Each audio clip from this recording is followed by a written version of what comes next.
Episode के साथ हाजिर हूँ। वैसे तो इसकी सारी एपिसोड ही इंटरेस्टिंग होती हैं, ये वाली भी काफी इंटरेस्टिंग एपिसोड है। तो एपिसोड 300 के लास्ट पे हमने देखा था मिंग पानी के अंदर से ब्रेक थ्रू करने के बाद जब बाहर निकलता है तो वहाँ पर उसे एक लड़की मिलती है जो कि स्वर्ड पूल होली लैंड से है, जिसका नाम लियू प्याओ प्याओ होता है। वो लियू प्याओ प्याओ पे ऊपर अटैक करता है। लियू प्याओ प्याओ को लगता है कि शायद वो उसके साथ सोना चाहता है, इसी वजह से वो वहाँ पर बैठकर शर्मा भी रही होती है और साथ साथ उसका दिल भी कर रहा होता है कि मिंग उसे कहता है, मुझे इस सब बकवास में कोई भी दिलचस्पी नहीं है, तुम्हारे पास ब्लैक एम्परर की तलवारबाजी की टेक्निक होगी, मुझे वो चाहिए। ली प्याओ प्याओ इस बात से काफी हैरान होती है और लास्ट सीन पे वो उसे कहती है, क्यों नहीं, मैं तुम्हें वो ब्लैक एम्परर की तलवारबाजी की टेक्निक दे सकती हूँ, क्योंकि हमारे लिए स्वर्ड पूल होली लैंड वालों के लिए वो बेकार हो चुकी है, क्योंकि हमारा जो बेस्ट लड़का था शांडू हांग, उसने भी उस टेक्निक को छोड़ दिया है, वो भी उसको मास्टर नहीं कर पाया। इस एपिसोड की शुरुआत वहीं से होती है जहाँ पर मिंग उसे कह रहा होता है, अपनी बकवास बंद करो और जल्दी से मुझे वो टेक्निक दे दो। उसके सामने अपना हाथ करता और कहता है, चलो अब जल्दी भी करो। ली प्याओ प्याओ उठकर खड़ी हो जाती है और उसे कहती है, अच्छा ठीक है, मैं वो तकनीक तुम्हें दे दूंगी, लेकिन मुझे एक बार फिर से बताओ, क्या वाकई में तुम्हें मुझमें जरा सी भी इंटरेस्ट नहीं है? क्या वाकई में तुम मेरे साथ नहीं सोना चाहते? मिंग उसे कहता, हाँ मैंने तुमसे यही कहा है कि मुझे सिर्फ ब्लैक एम्परर की तलवारबाजी की टेक्निक चाहिए, मुझे तुम्हारे साथ नहीं सोना।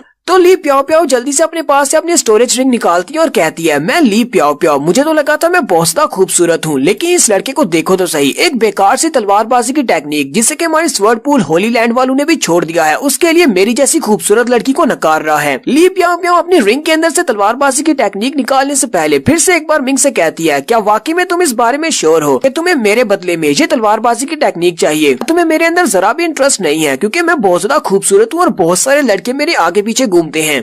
बहुत ही बुरा सा मुंह बनाकर उसे कहता है, अपनी बकवास बंद करो, मैंने कहा ना कि मुझे तुम्हारे अंदर जरा भी इंटरेस्ट नहीं है, बस जब ब्लैक एम्परर की तलवारबाजी की टेक्निक दे दो और मैं जहाँ से जाऊँ। ली प्याओ प्याओ उसकी बात सुनने के बाद अपनी रिंग के अंदर से उस टेक्निक को निकालती है और उसकी तरफ फेंकते हुए कहती है, अच्छा ठीक है, मुझे लगता है कि तुम्हें यही चाहिए, चलो ठीक है, इसको रख लो। वैसे भी हमारी स्वर्ड पूल होली लैंड के जितने भी यंग मास्टर हैं उन सभी के पास इसकी एक कॉपी मौजूद है, क्योंकि इसको कोई भी मास्टर नहीं कर सकता, इसी वजह से हमारे स्वर्ड पूल होली लैंड वालों ने ये सभी को एक एक दे दी है, तुम इसे रख सकते हो। लेकिन उस तलवार को अपने हाथ में पकड़ता और कहता है, मुझे तो नहीं लगा था कि ब्लैक एम्परर की तलवारबाजी की टेक्निक मुझे इतनी आसानी से मिल जाएगी। चलो अब जबकि मेरा काम यहाँ पर पूरा हो चुका है तो यहाँ से निकलते हैं। मिंग जल्दी से वहाँ से उड़ जाता है और उसे कहता है, अगली बार अगर तुमने मुझे इस तरह गुस्सा दिलाने की कोशिश की या फिर डायरेक्टली मेरे ऊपर अटैक किया तो मैं तुम्हें नहीं छोड़ने वाला। ली प्याओ प्याओ भी गुस्से के साथ चिल्लाकर उसे कहती है, मैं तुमसे जरा भी नहीं डरती, दोबारा कभी भी मुझे अपनी शक्ल मत दिखाना, तुम एक बहुत ही घटिया इंसान हो। फिर मिंग वहाँ से चला जाता है। उसके चले जाने के फौरन बाद ही शांडू हांग और टियानजी भागते हुए उसके पास आते हैं और उसे कहते हैं कि प्याओ प्याओ क्या हुआ? हमें लगता है कि यहाँ पर काफी कुछ हुआ है, हमने यहाँ से काफी ज्यादा शोर भी सुना था, जैसे कि यहाँ पर फाइट हो रही हो। ली प्याओ प्याओ उसकी बात सुनने के बाद कहती है, हाँ मैं बिल्कुल ठीक हूँ। वो उन्हें इस बारे में नहीं बताती कि उसके साथ यहाँ पर क्या हुआ है, एक लड़का उसे रिजेक्ट करके चला गया है। तो मिंग ने अपना ब्रेक थ्रू भी कम्प्लीट कर लिया है। अब उसके पास सिर्फ एक ही मिशन बचा है, बुल डीमन गार्ड के उस गार्डन को ढूंढना है जहाँ से वो जियांग जियांग को ढूंढ सके अपने छोटे भाई के लिए। उस लोकेशन के ऊपर चला जाता है जहाँ पर एक फॉर्मेशन बनी होती है, वहाँ पर सामने एक बड़ा सा पेड़ होता है, लेकिन असल में वो एक फॉर्मेशन होती है। मिंग कहता है, मैं उस लोकेशन पर पहुंच आया हूँ जिसके बारे में मुझे जैन हाउ ने बताया था। इस बड़े से ट्री को देखकर लगता है ये वाकई में एक फॉर्मेशन है, क्योंकि मैं फॉर्मेशंस का मास्टर हूँ, इसलिए मैं इस दरख्त की तरफ देखकर ही बता सकता हूँ कि ये एक बड़ी सी फॉर्मेशन है। तो चलो अब फॉर्मेशन का पता चल चुका है तो अंदर चलते हैं। और वो बड़ी स्पीड के साथ उस दरख्त के अंदर चला जाता है, क्योंकि वो एक फॉर्मेशन होती है, इसलिए वो फॉर्मेशन को पार करके अंदर चला जाता है। जैसे ही वो अंदर जाता है तो वहाँ पर वाकई में गार्डन होता है, बहुत सारे दरख्त लगे होते हैं जिनके ऊपर काफी सारे फल होते हैं। उन सारे फलों वाले दरख्तों को देखकर काफी ज्यादा खुश होता है और कहता है, मुझे लगता है कि मैं वाकई में बुल डीमन गार्ड के इस बाग में आ गया हूँ। यहाँ पर तो बहुत सारे टेलिस्मन्स और अरे फॉर्मेशंस हैं। यहाँ पर सबसे पहले उन्हीं पीचीज का ट्री होता है। मिंग कहता है, ये सारे के सारे पीचीज तो साइज में बहुत ज्यादा बड़े हैं। लास्ट टाइम मुझे और जीरू को छोटी दुनिया के अंदर से काफी सारे पीचीज मिले थे, लेकिन उनका साइज छोटा था। किन जल्दी से अपने पास से इनविजिबल टेलिस्मन निकालता और कहता है, अपनी सेफ्टी के लिए मैं इनविजिबल टेलिस्मन को यूज कर लेता हूँ ताकि कोई मुझे यहाँ पर देख ना पाए। वो उस टेलिस्मन को यूज करते हुए अपने आप को हाइड कर लेता है और बड़े ही आराम के साथ वहीं पर गली में चलता हुआ जा रहा होता है। किन वहाँ पर लगे हुए दरख्तों के ऊपर उन सारे फलों की तरफ देखता और कहता है, यहाँ पर तो बहुत सारे फल हैं, इनमें से कोई फायर जूजू भी है, गोल्ड जेड फ्रूट्स भी हैं, ड्रैगन सोल ग्रास है, इसके अलावा फायर टेल ग्रास भी है। यहाँ पर इस पूरे गार्डन में हर तरफ ट्रेजर ही ट्रेजर है। ये सारे के सारे अगर मैं यहाँ से उतार लूँ तो ये बहुत ही महंगे बिकेंगे। लेकिन साथ ही मिंग कहता है, यहाँ पर हर ट्री और हर फल के पास ही एक टेलिस्मन अरे फॉर्मेशन है। अगर मैंने इस फल को यहाँ पर तोड़ने की की कोशिश की तो उसी वक्त इसके ओनर को पता चल जाएगा कि मैंने यहाँ पर किसी फल को तोड़ा है और वो डीमन बुल गार्ड जल्दी से यहाँ पर आ जाएगा। इसलिए मुझे लगता है कि यहाँ से मैं सिर्फ किसी एक ही चीज को उठाकर भाग सकता हूँ। मुझे किसी ऐसी चीज को देखना होगा जो कि बहुत ज्यादा कीमती हो। वहीं पर उसकी नजर एक छोटी लड़की पर पड़ती है। वो लड़की वहाँ पर बैठी प्लांट को पानी दे रही होती है। मिंग उसकी तरफ देखता और कहता है इस लड़की का सारा खुलिया बिल्कुल वैसे ही लग रहा है जैसा कि जैन हाओ ने मुझे बताया था। मुझे लगता है कि हमारी छोटी भाभी यही है, इसी का नाम जियांग जियांग होगा। आगे बढ़ता है और उसे कहता है छोटी लड़की क्या तुम्हारा नाम जियांग जियांग है? मेरा नाम मिंग जी है और मैं जैन हाओ का बड़ा भाई हूँ। मैं यहाँ पर तुम्हें लेने के लिए आया हूँ। जियांग जियांग मिंग को वहाँ पर देखते ही घबरा जाती है और कहती है नहीं, तुम्हें यहाँ पर नहीं होना चाहिए, जल्दी से यहाँ से चले जाओ, ये जगह बहुत ज्यादा खतरनाक है। मिंग उसे कहता है क्या हुआ, क्या तुम मेरे साथ यहाँ से बाहर नहीं जाना चाहती? तुमने तो जैन हाउस से कहा था कि तुम्हें यहाँ से आजादी चाहिए। जियांग जियांग जल्दी से उठकर खड़ी हो जाती है और मिंग को धक्का देते हुए कहती है प्लीज यहाँ से चले जाओ। और मैं यहाँ से चली गई तो बुल डीमन गार्ड को पता चल जाएगा, वो बहुत ज्यादा स्ट्रॉन्ग है, वो फिर से मुझे पकड़कर यहाँ पर ले आएगा, तुम उसको नहीं रोक पाओगे। मिंग उसकी बात सुनने के बाद उसे कहता है मुझे नहीं लगता कि तुम्हारे पास इतनी ज्यादा कल्टीवेशन है, फिर बुल डीमन गार्ड ने तुम्हें यहाँ पर रखा ही क्यों हुआ है? और अगर तुम यहाँ से गायब भी हो जाती हो तो इस बात से क्या फर्क पड़ेगा, उसके पास तो और भी बहुत सारे नौकर होंगे। जियांग जियांग उसे कहती है नहीं, बाकी के नौकरों से मैं बहुत ज्यादा स्पेशल हूँ, मैं एक प्लांट एल्फ फेरी हूँ। बुल डीमन गार्ड यहाँ पर बहुत सारे एलिक्सर्स बनाता है और इन सारे एलिक्सर्स के अंदर प्लांट्स के एसेंस को बरकरार रखने के लिए उसे मेरे मैजिक की जरूरत पड़ती है। इसी वजह से उसने मुझे यहाँ पर जबरदस्ती रखा हुआ है, वो मुझे यहाँ से कभी भी जाने नहीं देगा।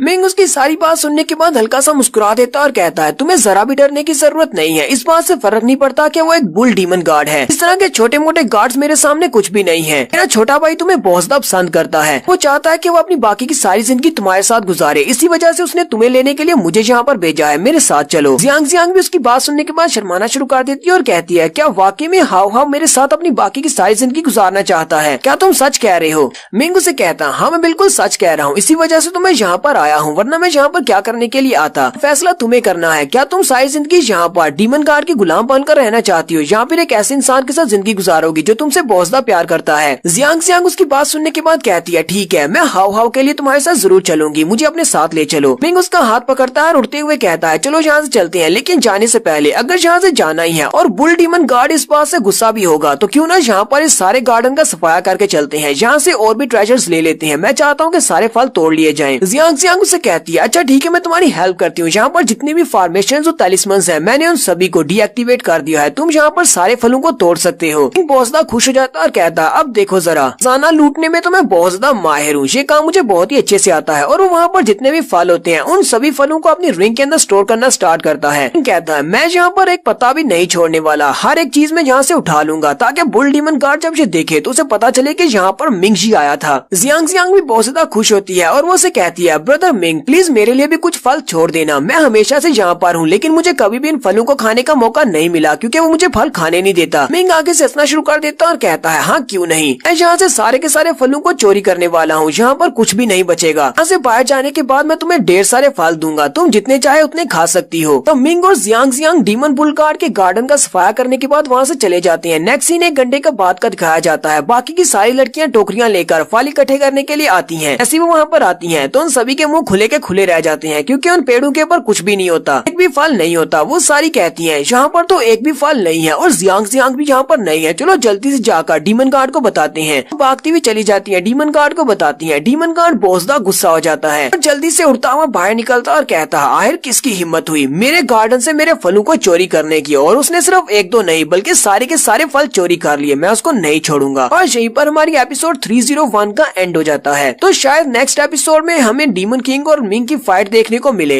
एपिसोड की एक्सप्लेनेशन अच्छी लगी हो तो कमेंट करके जरूर बताइएगा। चैनल को सब्सक्राइब कर दें, वीडियो को लाइक और शेयर कर दें। शुक्रिया।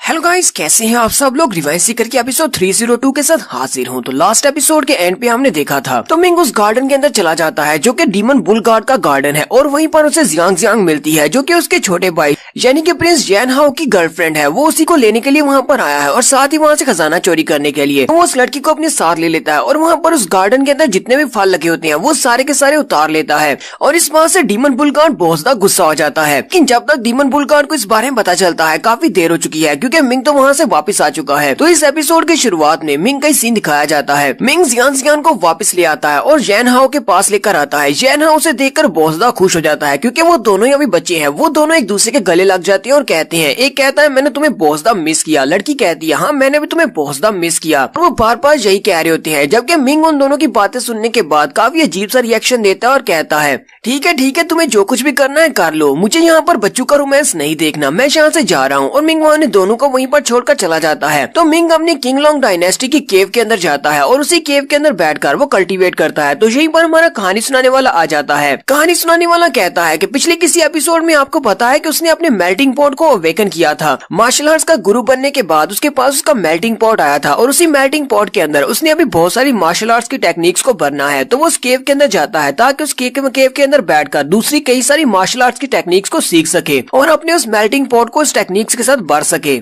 वहीं पर उसी केव के अंदर एक लाइब्रेरी होती है और उस लाइब्रेरी के अंदर किंगलोंग डायनेस्टी की सारी बुक्स रखी हुई हैं, तकरीबन सारी बुक्स, जिसके अंदर बहुत सारी मार्शल आर्ट्स की टेक्निक्स लिखी हुई हैं। तो कहानी सुनाने वाला कहता है वहाँ पर लो ग्रेड की मार्शल आर्ट्स की टेक्निक्स का तो गिनती भी नहीं है क्योंकि वो यहाँ पर इतनी ज्यादा मार्शल आर्ट्स की टेक्निक्स हैं, जबकि वहाँ पर किंग लेवल की काफी सारी मार्शल आर्ट्स की टेक्निक्स हैं और इंपीरियल लेवल की भी काफी सारी मार्शल आर्ट्स की टेक्निक्स हैं। क्योंकि किंगलोंग एकेडमी की हिस्ट्री बहुत ज्यादा डीप है, ऊपर से किंगलोंग डायनेस्टी ने इसे बहुत ज्यादा सपोर्ट किया है। किंगलोंग डायनेस्टी के अंदर यही सबसे बड़ी एकेडमी है, तो वहाँ पर जितनी भी हिस्ट्री की बुक्स हैं वो सारी की सारी यहीं पर पड़ी हुई हैं।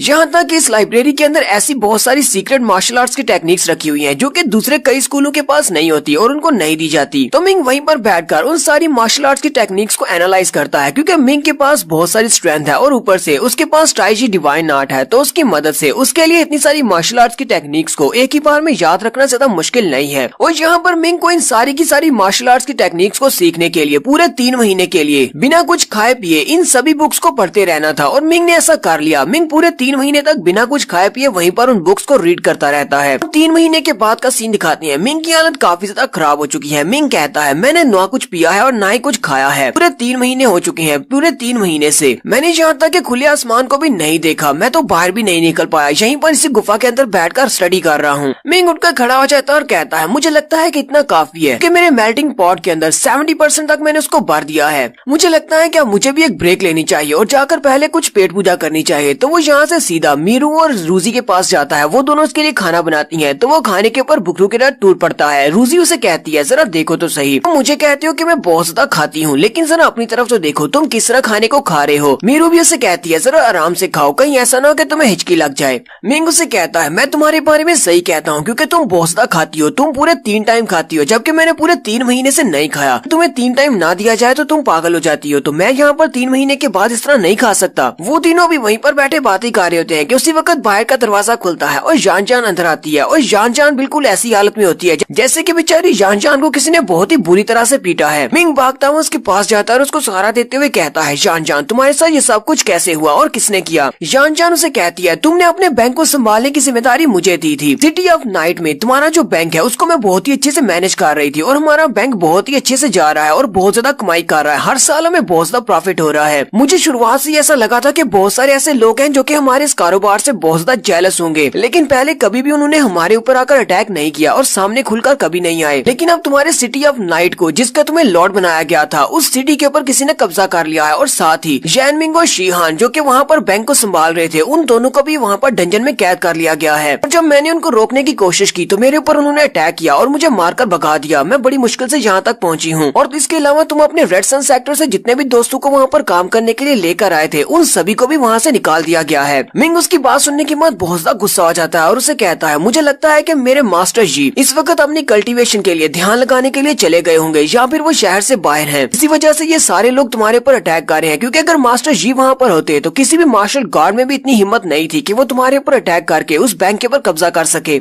जान जान उसे कहती है हाँ तुमने बिल्कुल ठीक कहा, तुम्हारे मास्टर जी इस वक्त कल्टीवेशन करने के लिए सेक्लूजन में चले गए हैं। अब बताओ क्या आगे क्या करना है। अब जबकि मास्टर जी तुम्हें प्रोटेक्ट करने के लिए यहाँ पर नहीं है, तो क्या हम लोग अपने अपने बैंक को उन लोगों के हवाले कर देंगे जब तक कि हमारे मास्टर जी वापस नहीं आ जाते। मिंग उसे कहता है, क्या तुम्हें वाकई में लगता है कि मैं एक सिटी का लॉर्ड होने के बाद, इतने सारे बैंक्स ओपन करने के बाद मास्टर जी के ऊपर डिपेंड करूंगा? ये बात सच है कि मास्टर जी मेरे मास्टर में बहुत ज्यादा स्ट्रॉन्ग है और उन्हीं की वजह से कोई भी मेरे ऊपर हाथ नहीं डालता, लेकिन मैं मास्टर जी के बिना भी किसी मार्शल आर्ट्स के गार्ड को भी मार सकता हूँ। और ऊपर से उन लोगों की हिम्मत कैसे हुई तुम्हारे ऊपर अटैक करने की? मिंग बड़ी स्पीड से वहाँ से चला जाता है और जाने से पहले जान जान से कहता है, जान जान तुम यहीं पर रेस्ट करो, बाकी सब मुझ पर छोड़ दो। मैं भी तो देखूं कि वो कौन सा इंसान है जिसने मेरे सिटी ऑफ नाइट और मेरे बैंकों के ऊपर कब्जा कर लिया है। तो next scene city of knight का दिखाया जाता है। तो अगर आपको याद ना हो तो सिटी ऑफ नाइट मिंग ने स्वर्ड पूल होली लैंड वालों से तलवारबाजी के कंपटीशन में जीता था। तो next scene city of knight का ही दिखाया जाता है। तो मिंग बड़ी स्पीड के साथ वहाँ पर जाकर लैंडिंग करता है अपने मेंशन के बाहर। सिटी लॉर्ड का मेंशन था जो कि इसका है। वहीं पर बाहर तो गार्ड्स खड़े होते हैं, वो उसे गुस्से के साथ कहते हैं, कौन है यहाँ पर, किसकी हिम्मत हुई यहाँ पर सिटी लॉर्ड के मेंशन के सामने आकर उतरने की? मिंग उनसे कहता है, लगता है कि तुम लोग मेरी शक्ल को भूल चुके हो। इस पूरे सिटी ऑफ नाइट का लॉर्ड मैं हूँ, यानी कि मैं इस सिटी का किंग हूँ। लगता है कि तुम लोग मेरी शक्ल और मेरा नाम भूल चुके हो। मेरा नाम मिंग जी है। सोल्जर जैसे उसकी तरफ देखते हैं तो उसके सामने झुकते हुए कहते हैं, ये तो हमारे सिटी लॉर्ड हैं। वो दोनों सोल्जर मिंग से कहते हैं, हमारे सिटी लॉर्ड मिंग जी, हम तो आपको अच्छी तरह से जानते हैं, हम लोग आपके वापस आने का इंतजार कर रहे थे, करे कि आप वापस आ गए। वो उसके लिए दरवाजा खोल देते हैं। मिंग गुस्से के साथ आगे बढ़ता है और उनसे कहता है, मुझे ये बताओ कि इस वक्त इस सिटी के ऊपर लॉर्ड बनकर कौन बैठा हुआ है, किसने मेरे सिटी के ऊपर कब्जा किया है? तो गार्ड उनसे कहता है, उसका नाम एल्डर जियान है और वो भी जिनजेंग सेक्टर का एक एल्डर है। मैंने सुना है कि वो हमारे कार्डिनल एल्डर हान का एक स्टूडेंट है।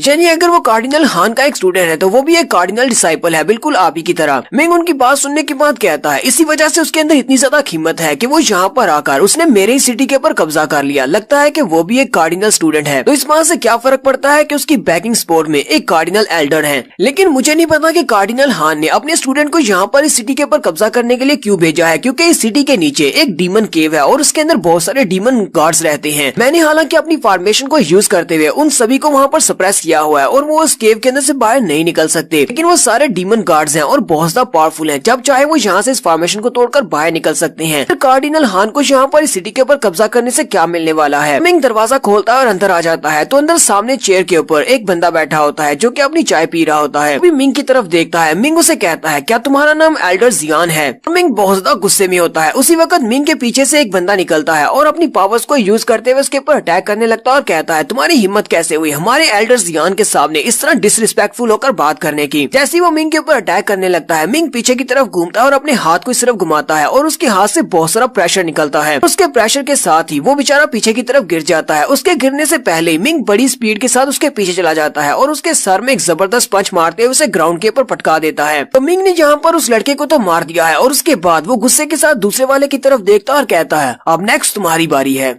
और यहीं पर हमारी एपिसोड 302 का एंड होता है। एपिसोड की एक्सप्लेनेशन अच्छी लगी हो तो कमेंट करके जरूर बताइएगा। चैनल को सब्सक्राइब कर दें, वीडियो को लाइक और शेयर कर दें। शुक्रिया। हेलो गाइस, कैसे हैं आप सब लोग? रिवेंज सीकर के एपिसोड 303 के साथ हाजिर हूं। तो लास्ट एपिसोड के एंड पे हमने देखा था जान जान काफी ज्यादा मार खाने के बाद वापस आती है और मिंग को आकर सारी बात बताती है। वो मिंग से कहती है कि सिटी ऑफ नाइट में हमारा जो बैंक है उसके ऊपर किसी ने कब्जा कर लिया है और तुम्हारे सिटी लॉर्ड के पैलेस के ऊपर भी किसी ने कब्जा कर लिया है। मुझे लगता है कि वो कार्डिनल हान का स्टूडेंट है। मिंग उसकी बात सुनने के बाद काफी ज्यादा गुस्सा हो जाता है और जल्दी से वहाँ से निकल जाता है और कहता है, मैं अभी जाकर देखता हूँ कि आखिर किसमें इतनी हिम्मत है कि जिसने मेरे सिटी ऑफ नाइट के ऊपर कब्जा किया और मेरे बैंक के ऊपर। जैसे मिंग वहाँ पर गवर्नर ऑफिस के अंदर पहुंचता है तो वहाँ पर एक बंदा उसके ऊपर अटैक करता है। वो सिर्फ एक ही स्ट्राइक के साथ उस बंदे को मार देता है और उसके बाद कुर्सी के ऊपर जो एल्डर जियान बैठा होता है वो उसकी तरफ देखता है और कहता है, अब अगली बारी तुम्हारी है। एल्डर जियान जो कि वहाँ पर बड़ी मजे के साथ चाय पी रहा होता है, वो अपने चाय के कप को नीचे रखता है और हंसते हुए मिंग की तरफ देखकर कहता है, वैसे मैंने इसको एक्सपेक्ट नहीं किया था कि तुम यहाँ पर आओगे, लेकिन तुम तो वाकई में यहाँ पर आ गए हो। मिंग उसे कहता है, ये बात तो मैं अच्छी तरह से समझता हूँ कि तुमने जान जान को यहाँ से जानबूझकर जाने दिया। तुमने उसे मारा पीटा ताकि वो जल्दी से मेरे पास जाए। तुम लोग यहाँ पर कोई ना कोई प्लान तो बना रहे हो मुझे फंसाने का। लो मैं यहाँ पर आ गया हूँ, अब उखाड़ लो जो उखाड़ सकते हो।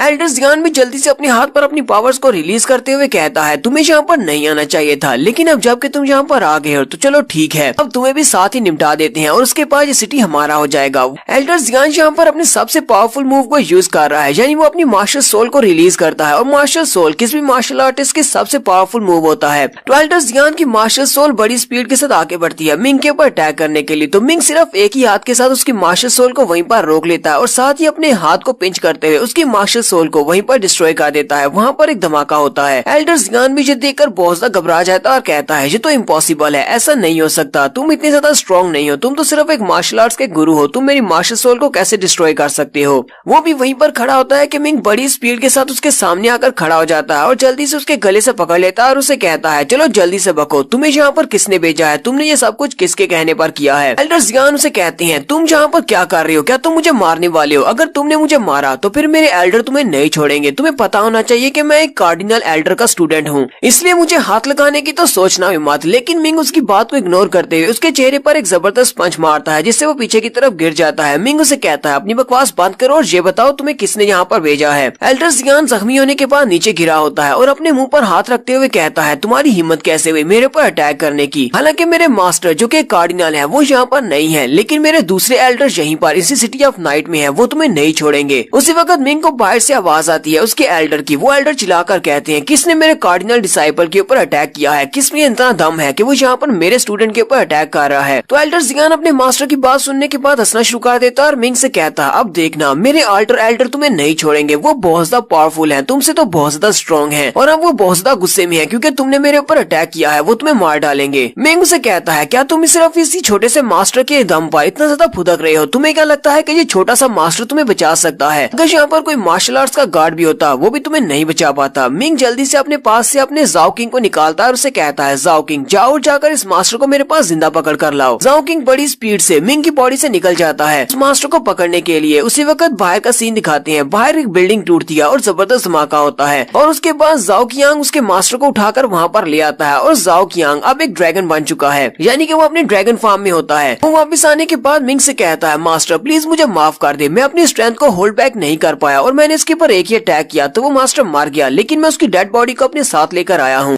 एल्डर जियान भी उसे देखकर बहुत ज्यादा घबरा जाता और कहता है ये तो एक ड्रैगन है जो कि एक सांप से इवॉल्व हुआ है, हमारे पास एक ड्रैगन कहाँ से आ गया और ये तो एक मार्शल गार्ड लेवल का है। मिंग उसे कहता है तुम्हें ये सब कुछ जानने की जरूरत नहीं है, मुझे ये बताओ कि तुम्हें यहाँ पर किसने भेजा है, मेरे सिटी ऑफ नाइट पर और मेरे बैंक के ऊपर कब्जा करने के लिए किसने भेजा, क्या वो कार्डिनल हान है या फिर उसके अलावा किसी और एल्डर ने तुम्हें यहाँ पर भेजा है। एल्डर जियान आगे से चिल्लाना शुरू कर देता है और घबराकर उसे कहता है प्लीज मुझे छोड़ दो, मुझे इस बारे में कुछ भी नहीं पता। मिंग आगे बढ़ता है और उसके पेट में एक जबरदस्त पंच मारता है और उसे कहता है मुझे लगता है कि तुम मुझे ऐसे नहीं बताओगे, अगर तुम मुझे नहीं बताओगे तो मैं तुम्हें तब तक मारता रहूंगा जब तक तुम मुझे बता नहीं देते। एल्डर जियान उसका पंच खाने के बाद और भी ज्यादा चिल्लाना शुरू कर देता है और कहता है मुझे सच्ची में नहीं पता, फिर साथ ही वो वहीं पर गिरकर बेहोश हो जाता है या फिर वो शायद मर गया है। तो नेक्स्ट सीन इसी सिटी की डंजन का दिखाया जाता है क्योंकि उसने शीहान और जैन मिंग उन दोनों को डंजन के अंदर कैद किया था। मिंग उन दोनों को आजाद करवाने के लिए वहाँ पर जाता है। जैन मिंग रोते हुए उसके साथ लिपट जाती है और कहती है ये मिंग तो फाइनली तुम यहाँ पर आए गए हम दोनों को बचाने के लिए, हम लोग कब से यहाँ पर डंजन में सड़ रहे थे। मिंग उसको धक्का देते हुए पीछे करता और कहता हाँ हाँ ठीक है मैंने तुमको बचा लिया, अब तुम्हें ज्यादा मेरे साथ चिपकने की जरूरत नहीं है, अब मुझे ये बताओ कि तुमने अपनी इन्वेस्टिगेशन से क्या पता लगाया, यहाँ पर इस एल्डर जियान को किसने भेजा है। शीहन उसे कहता है पिछले 2 साल से हमारा बैंक यहाँ पर बहुत ही अच्छे से चल रहा है, हमारे बैंक ने बहुत ज्यादा तरक्की की है जिसकी वजह से हमें बहुत ज्यादा प्रॉफिट हुआ और जितने भी लोग हैं वो सारे काफी ज्यादा खुश हैं, सब कुछ बहुत ही अच्छे से चल रहा था। लेकिन एक दिन अचानक मास्टर जी जो कि तुम्हारे मास्टर हैं वो रिट्रीट में चले गए क्योंकि उन्हें लगता है कि वो ब्रेक थ्रू करने वाले हैं, इसी वजह से वो सेकुलेशन में चले गए हैं। उनके सेकुलेशन में जाने के फौरन बाद ही बाकी के तो जो कार्डिनल हैं, कार्डिनल हान और कार्डिनल फू, उन दोनों को अच्छी तरह से पता है कि मास्टर जी जब भी कभी सेकुलेशन में जाते हैं तो वो लंबे अरसे के लिए जाते हैं, हो सकता है कि वो 10 साल के लिए गए हों या फिर 100 साल के लिए। इसी वजह से उनके हाथ में एक बहुत ही अच्छा मौका लग गया है, उन्होंने इस मौके का फायदा उठाते हुए हमारे बैंक और सिटी ऑफ नाइट के ऊपर कब्जा करने की सोची। मिंग से कहता है क्या तुम वाकई में इस बारे में श्योर हो,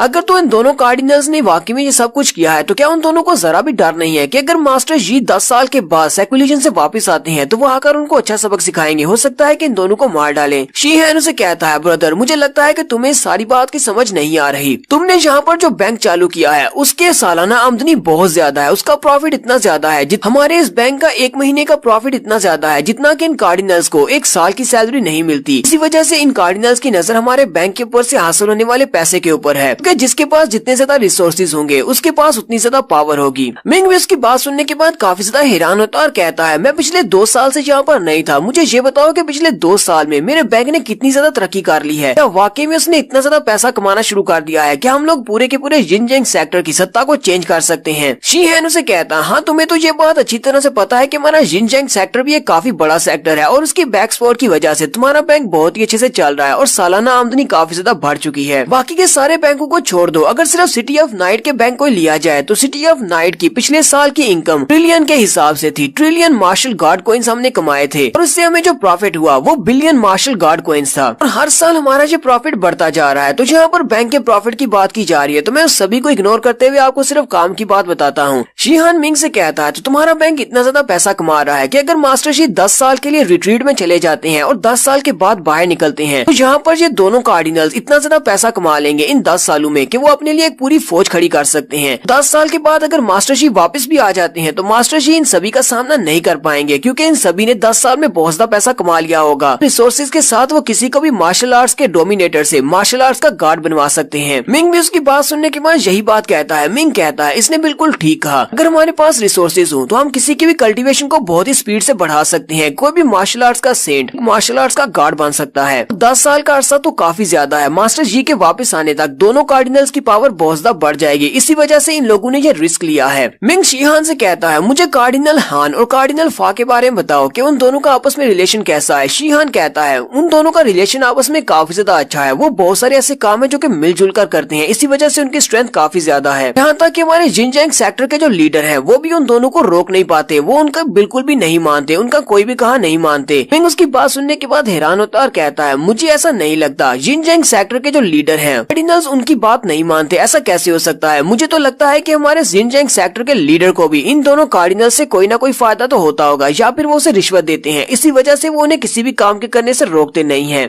और यहीं पर हमारी एपिसोड 303 का एंड होता है। एपिसोड की एक्सप्लेनेशन अच्छी लगी हो तो कमेंट करके जरूर बताइएगा। चैनल को सब्सक्राइब कर दे, वीडियो को लाइक और शेयर कर दे। शुक्रिया।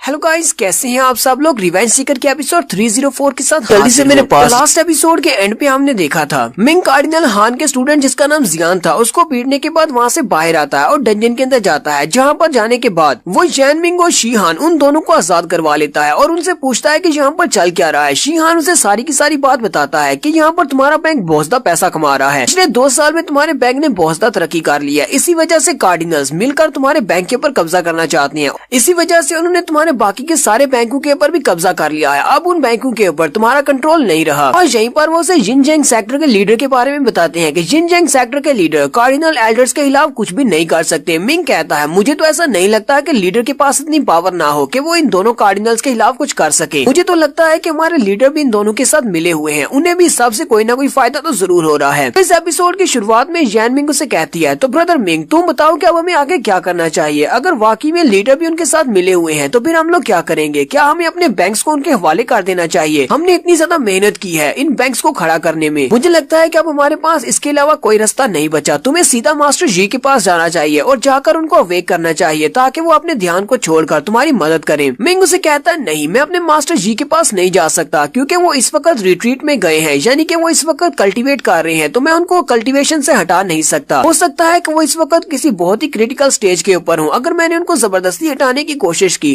तो उनको नुकसान पहुँच सकता है। मिंग कहता है ये तो सिर्फ एक बैंक है, चलो उनको ये बैंक दे देते हैं। शीहान भी काफी ज्यादा घबरा जाता है और उसे कहता है क्या वाकई में तुम अपना बैंक उनके हवाले करना चाहते हो। जैन मिंग उसे कहती है क्या तुम वाकई में रिजाइन करने वाले हो और अपनी पोस्ट उनको दे दोगे और ये सारे बैंक उनके हवाले हो जाएंगे। मिंग उसे कहता है नहीं, तुम्हें किसने कह दिया कि मैं रिजाइन करने वाला हूँ। ये बैंक तो मेरे ही रहेंगे। अगर वो मेरे बैंक को निगलना चाहते हैं तो ये इतना आसान नहीं है मेरे बैंक के ऊपर कब्जा करना। तो मिंग वहाँ से उनसे बात करने के बाद सीधा ड्रैगन होली लैंड में चला जाता है और ड्रैगन मास्टर के पास जाकर उनसे कहता है मुझे आपकी मदद की जरूरत है। ड्रैगन मास्टर से कहती है मिंग मैं तुम्हें पूरे 2 साल के बाद देख रहा हूँ और देखो जरा तुम कितने बदल चुके हो। अब तुम अपने मार्शल आर्ट्स के गुरु लेवल तक पहुँच चुके हो। तुमने तो काफी सारी प्रोग्रेस की है, लेकिन तुम यहाँ पर मेरे पास क्या करने के लिए आए हो। क्या तुम वाकई में हमारे ड्रैगन होली लैंड को ज्वाइन करने के लिए आए हो। मिंग उनसे कहता है ड्रैगन मास्टर शायद आप इस बात को भूल रहे हैं, लास्ट टाइम जब हम लोग स्वर्ड पूल होली लैंड में आपके थ्रू फाइट करने के लिए गए थे तब आपने मुझे अपनी ड्रैगन होली लैंड का एक होली सन बनाया था और आपने अपना बैच और रिंग मुझे दी थी। मैं तो उसी वक्त से आपकी ड्रैगन होली लैंड का एक यंग मास्टर हूँ, तो मुझे नहीं लगता कि मुझे दोबारा से आपके ड्रैगन होली लैंड को ज्वाइन करने की जरूरत है। आज मैं यहाँ पर आपकी हेल्प लेने के लिए आया हूँ क्योंकि मुझे आपके साथ एक बहुत बड़े बिजनेस की बात करनी है। ड्रैगन मास्टर से कहते हैं तुम्हें कौन से बड़े बिजनेस की बात करनी है। मिंग कहता है मुझे लगता है कि आपको इस बारे में पहले से पता चल चुका होगा कि 2 साल के अरसे में मैं यहाँ पर नहीं तो मास्टर जी भी इस वक्त कल्टीवेट करने के लिए ध्यान में चले गए हैं। पीछे से कार्डिनल्स ने मेरे बैंक के ऊपर कब्जा कर लिया है। जिनजैंग सेक्टर वाले मेरे बैंकों पर कब्जा करके सारे के सारे माल को खुद हड़पना चाहते हैं। मैं चाहता हूँ कि आप मुझे 10 ट्रिलियन मार्शल गार्ड कॉइन्स उधार दें क्योंकि मुझे अपने बैंक्स वापस चाहिए। इसी वजह से मुझे आपसे ये सारा कर्जा चाहिए। ड्रैगन मास्टर्स की बात सुनने के बाद कहते हैं हाँ मैं तुम्हें 10 ट्रिलियन मार्शल गार्ड कॉइन्स तो दे सकता हूँ क्योंकि तुम्हारी कीमत इससे बहुत ज्यादा है। जब मास्टर जी टियान ध्यान लगाने के लिए जाने वाले थे तो उससे पहले उन्होंने मुझसे कहा था कि अगर मेरा स्टूडेंट यहाँ पर आता है तो मैं तुम्हारा बहुत ज्यादा ध्यान रखूँ। लेकिन मुझे तुम्हारी इस बात की समझ नहीं आई। मुझे तो लगता है कि वहाँ पर सिटी ऑफ नाइट के अंदर तुम्हारा जो बैंक है उससे तुम्हें 30% हिस्सा मिलने वाला है। 30% हिस्सा उनसे लेने की बजाय तुम इनको पैसा देने को तैयार हो, ऐसा क्यों? मिंग ड्रैगन मास्टर से कहता है जब मैंने इस बैंक को एस्टेब्लिश किया था तो मास्टर जी के साथ मेरा यही एक सौदा हुआ था कि हर महीने बैंक के प्रॉफिट में से 30% मुझे मिले करेगा। लेकिन मास्टर जी के चले जाने के बाद जिनजैंग सेक्टर वालों ने अपने इस प्रॉमिस को तोड़ दिया है और उन्होंने मेरा जितना भी खर्चा बनता था यानी कि 30% वो सारे का सारा जब्त कर लिया है और मुझे नहीं दे रहे। मेरे पास एक बहुत ही अच्छा प्लान है। अगर आप यहाँ पर मुझे इतने पैसे उधार दे देते हैं और मैं अपने बैंक को वापस हासिल कर लेता हूँ तो हर महीने 30% प्रॉफिट में से आपको मिला करेगा कि आपके ड्रैगन होली लैंड को। ड्रैगन मास्टर से कहते हैं वैसे तो 10 ट्रिलियन गॉड कॉइन्स की रकम भी कोई छोटी रकम नहीं है, लेकिन मुझे ये बताओ तुम्हारा बैंक तो इससे बहुत ज्यादा कमा रहा है, तो तुम्हें कैसे लगता है कि 10 ट्रिलियन मार्शल गार्ड कॉइन्स की मदद से तुम अपने बैंक को वापस हासिल कर सकते हो? मिंग आगे बढ़ता है और उनसे कहता है ड्रैगन मास्टर पहले मेरी बात सुनिए, मैं आपको अपना सारा प्लान बनाता हूँ। तो थोड़ी देर में वो सारा प्लान उनको बता देता है, लेकिन हमें नहीं बताया जा रहा कि कौन सा प्लान है। ड्रैगन मास्टर उसकी बात सुनने के बाद हंसना शुरू कर देते हैं और कहते हैं तुम्हारा प्लान तो काफी ज्यादा अच्छा है, लेकिन अफसोस मेरे पास 10 ट्रिलियन मार्शल गार्ड कॉइन्स नहीं है। मैं सिर्फ तुम्हें 5 ट्रिलियन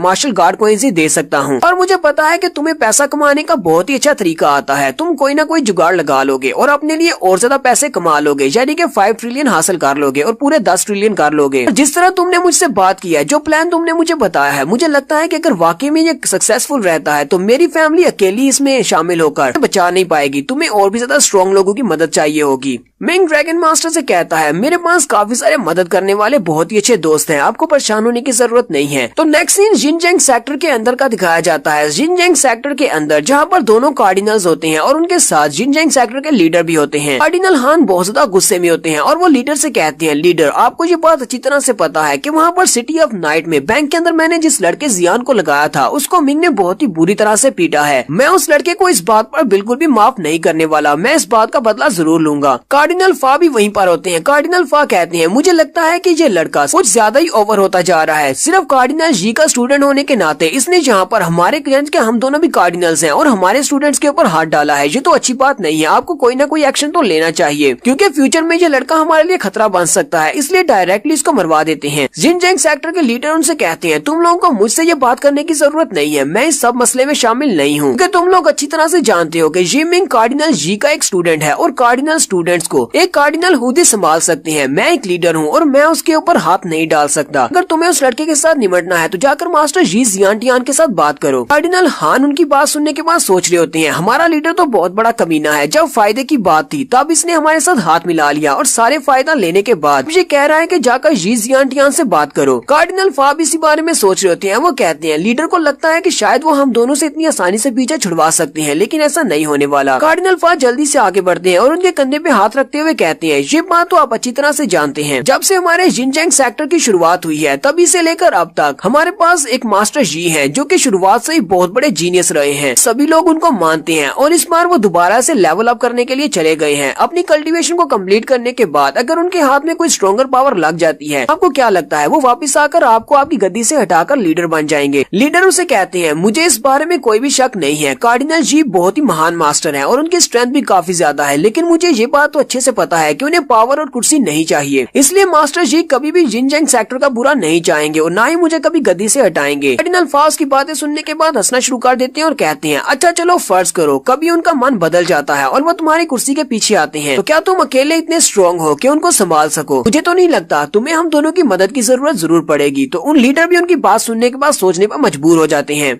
तो नेक्स्ट सीन हमारा ब्लू ड्रैगन एकेडमी का दिखाया जाता है। मिंग अपने मास्टर हांग के पास आता है ताकि उनसे भी मदद मांग सके। मास्टर हांग मिंग से कहते हैं तुमने जहाँ पर मुझसे कहा कि तुम्हें 5 ट्रिलियन मार्शल गार्ड कॉइंस चाहिए, लेकिन मुझे लगता है कि तुम गलत बंदे के पास मदद लेने के लिए आए हो। मेरे हाथ में कुछ भी नहीं है, हमें तो सिर्फ लोगों को मारना आता है क्योंकि हम लोग यहाँ पर असैसिन बनने की ट्रेनिंग देते हैं। हमारे पास पैसा नहीं होता। अगर तुम्हें पैसा चाहिए तो तुम्हें ओनर से मिलना होगा, यानी कि हमारे बॉस से। मिंग मास्टर हांग से कहता है मास्टर हांग अगर मुझे बॉस से मिलना है तो उसके लिए भी तो मुझे आपकी मदद की जरूरत पड़ेगी, प्लीज मेरी हेल्प करें बॉस से मिलने के लिए। मास्टर हांग से कहते हैं तुम तो हमारी स्पेशल क्लास के एक स्टूडेंट हो, लेकिन फिर भी अगर तुम्हें हमारे बॉस से मिलना है तो उसके लिए तुम्हें रूल्स को फॉलो करना पड़ेगा। क्या तुमने हमारे लेजेंड हॉल के बारे में सुना है? मिंग से कहता है हॉल ऑफ लेजेंड, मैंने इसके बारे में नहीं सुना, कहीं ये वही वॉल ऑफ लेजेंड के जैसा तो नहीं है? मेरी डोंकी एकेडमी में भी एक लेजेंडरी स्टोन वॉल थी जहाँ पर मैंने 50 इम्प्रिंट्स के साथ फाइट की थी, वो सारे के सारे मास्टर्स थे, कहीं ये दोनों सिमिलर तो नहीं है? मास्टर हांग उसे कहते हैं तो इसका मतलब तुम लेजेंडरी स्टोन वॉल के अंदर जा चुके हो। तुमने कहा कि वहाँ पर तुमने 50 लोगों से फाइट की, तो इसका मतलब तो ये है कि तुमने वहाँ पर उन 50 बंदू में से जो सेकंड नंबर पर एक प्रिंसेस थी तुमने उससे भी फाइट की होगी। तुम हमारी सेकंड प्रिंसेस से फाइट कर चुके हो। मास्टर हांग जल्दी से अपनी पावर्स को रिलीज करते हैं और कहते हैं अगर वाकई में तुम उससे फाइट कर चुके हो तो मुझे लगता है ये तुम्हारी किस्मत में लिखा है। चलो अब मैं तुम्हें हॉल ऑफ लेजेंड्स में लेकर चलता हूँ, ये दोनों सेम नहीं है। लेजेंड हॉल में जाने के बाद तुम्हें हमारे हेड मास्टर को हराना होगा। अगर तुमने उसको हरा दिया तो उसके बाद तुम बॉस से मिल सकोगे। साथ ही वो अपनी एनर्जी के साथ उसको कवर करते हैं और